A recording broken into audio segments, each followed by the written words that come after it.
good afternoon. Thank you for joining us. My pleasure. I wanted to talk to you a little bit about the threats facing Israel now, at the moment, and in the future. What can you see in the next coming years as being the most major threat? Oh, wow. Well, this conference actually is centered on the major threat that's coming from the north. And so I'm sure that you're talking to a lot of experts about that particular constellation. But an equally serious threat is the issue that I do deal with extensively in my research, and that's the Iranian threat.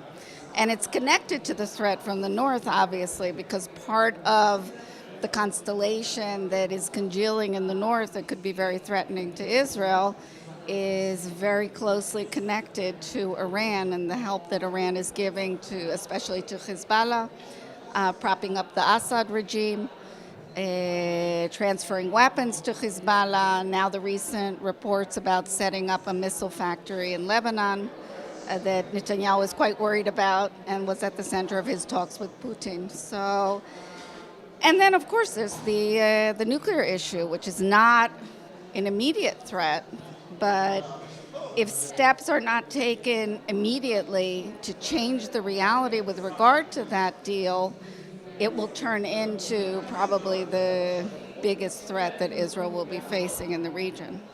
And you've written before that the way Iran is right now is exactly how North Korea was some 20 years ago. And we have seen in the past that North Korea was also responsible for setting up or trying to help set up the Syrian nuclear reactor that Israel is said to have destroyed. Do you see Iran turning into another North Korea? I think this can happen if we're not careful, if the international community is not careful. Here we're talking about an issue that goes beyond the bounds of things that Israel obviously can take care of on its own. This is a process that's being led by the global powers, by the P5+1. It's an international security issue. It goes back to the Nuclear Non-Proliferation Treaty, which Iran continues to be a member of, but obviously violated for years. And it's very much connected to the tendency of these strong powers to deal with proliferation challenges through what they call diplomacy or negotiations. Not understanding that negotiating with a determined proliferator, a determined nuclear proliferator, like North Korea, like Iran, is not really about diplomacy. And it's not even about regular negotiations, because there's no common goal. It's an attempt to deal with a state that made a commitment not to go for nuclear weapons, broke that commitment, and you're trying to compel them back to the fold of the treaty through dialogue rather than military force. But the element of force will necessarily be there, even if it's through dialogue. And therefore, diplomacy is somewhat of a misnomer, because you're really talking about a hard bargaining situation where it's almost like, a hand wrestling situation, because, both sides, there's no win-win solution. Either the proliferator maintains its nuclear capability or it doesn't. There's no middle ground, really. And that makes it a very, very difficult challenge, especially when the international powers behave as if there is a common interest and there is something that they can negotiate about in the way that they would negotiate, any normal political dispute, like between Israel and Egypt or Israel and the Palestinians. And we saw this play out for 25 years with North Korea, and we see it playing out with Iran. And unfortunately, in these dialogue situations, the proliferator has a structural advantage over the strong powers. And if the strong powers don't understand that and work to counter that and get the upper hand over the nuclear proliferator, the proliferator will win. So in that sense, we saw North Korea won. They're a nuclear state. It's basically game over. There's no diplomacy that will convince the North Koreans to roll back and to do away with their nuclear capability. And we have to ensure that the same thing doesn't happen with Iran. If Iran crosses a threshold, it will be game over with Iran as well. And that means the international community has to change course on Iran, has to go back to the course of pressure. It has to give Iran the sense that the international community is serious and they won't let this happen. And if need be, they might even go to military force, but they have to at least have it on the table in a way that Iran understands that they're not going to repeat deals like the JCPOA. And what do you think about the Russian role with the Iranians? The Russians are working, cooperating for their own interests with the Iranians in Syria. Do you think that there's any possibility of Israel pressuring Russia to pressure Iran, or do you think that that's off of the table? Well, I think Netanyahu probably is hoping to do something in that regard. But the Russians have been very adamant. In other words, they're securing their interests. Their main interest is to increase their influence in the region.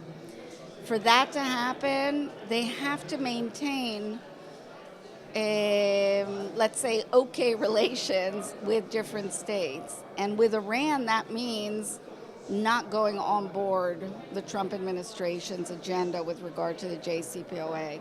So I don't see that there's much chance of getting Russia on board, and that's why you see the Trump administration has basically said in advance they're not even going to try to do that. So they want to work with the European allies. They're thinking of some kind of side deal to get with the Europeans, to deal with the sunset provisions, to deal with the missile issue. And I think they've, in advance almost given up on any hope of getting the Russians on board. And I've always found Zarif to be a very interesting character. He's a very, very good diplomat. He knows how to play his cards close to it himself. Zarif. Zarif. Now, Zarif is also a very tricky character. Do you think that he's someone that the West could ever work with, or do you think that he's just lying through his teeth?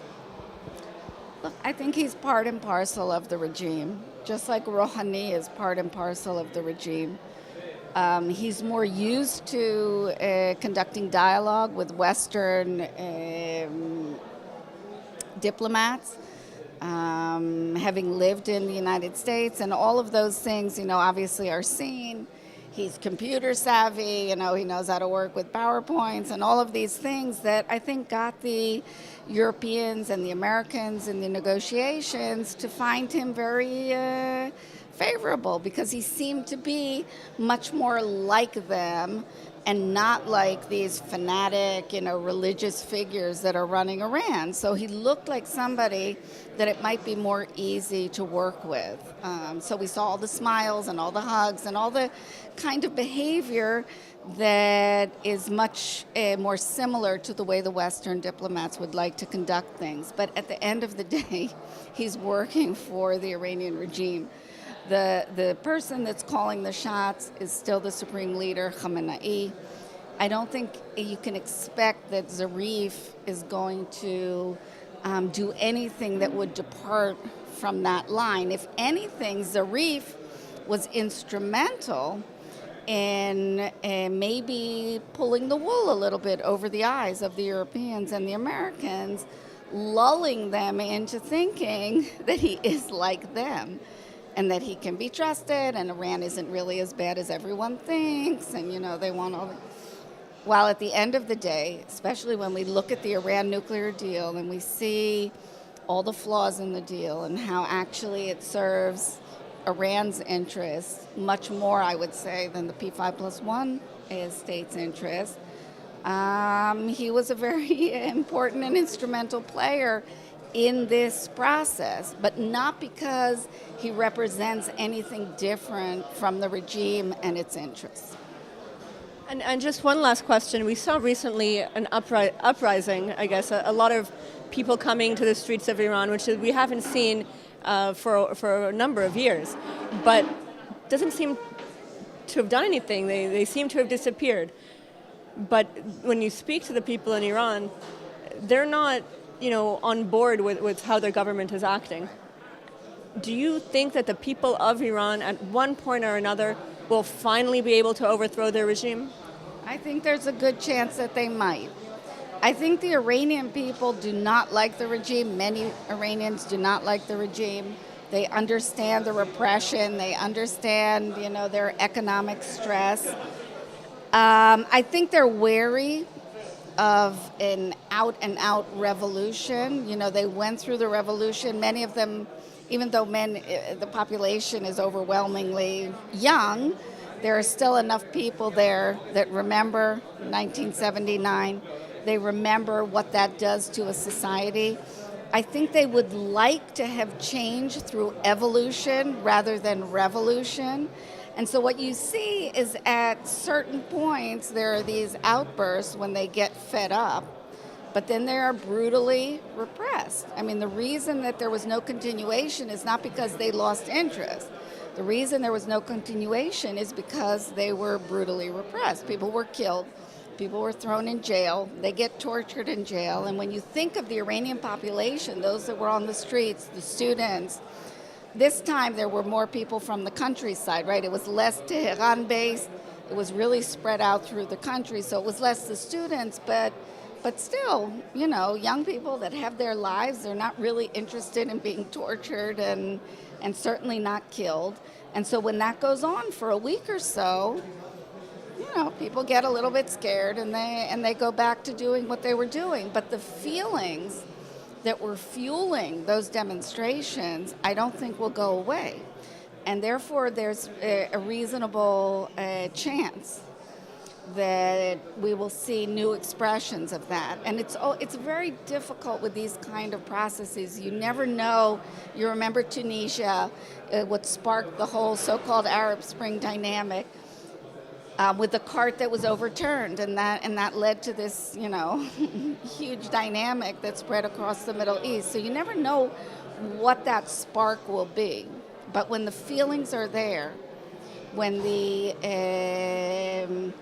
really harsh feelings towards the regime, we heard they were burning posters. They were saying Khamenei needs to go, Rouhani needs to go. We hadn't heard these words before in demonstrations. And so something is congealing. It'll probably take time. We don't know what'll set it off the next time. One thing I can say, though, is that I think external support is crucial. So this time we saw the Trump administration supporting them. There were a few others. The Europeans were unwilling to support the demonstrators. Israel was supporting. And I think the resistance is always because we don't want to be accused of intervening. We don't want to hurt their cause. But what really hurts their cause is when they don't feel the support from the outside world. And so I would hope at least the next time this happens, we'll see more countries that are willing to embrace these brave demonstrators and help them maybe achieve their goals. Thank you so much.